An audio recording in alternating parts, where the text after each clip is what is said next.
shalay halkan waxaa ka dhacday in maxamed bakistaan loogu yeeray inuu yahay ururka suxufiyiinta nosot oo uu ku hadlayo afka suxufiyiinta Soomaaliya waxaan cadeynayaa inaanu ku hadli karin afka suxufiyiinta nosot in mandatekeedu dhamaaday in waqtigeedu dhamaaday laba nosot iyo wax la yiraahdo aan aqoon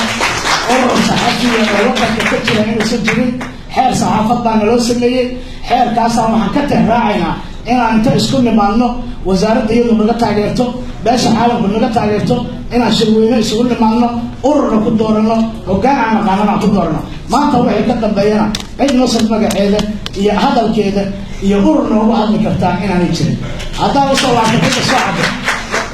midda soo cadda haddaan usoo laabto wariyaashu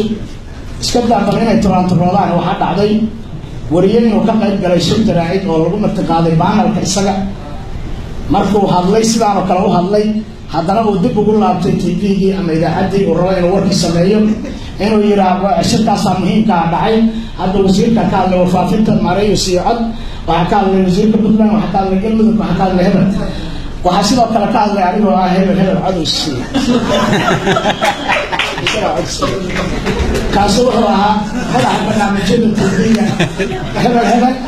warkiina waa soo xeer annagu marka waxaa haddaan haysano gacanta ku qororsi waa naqaanaa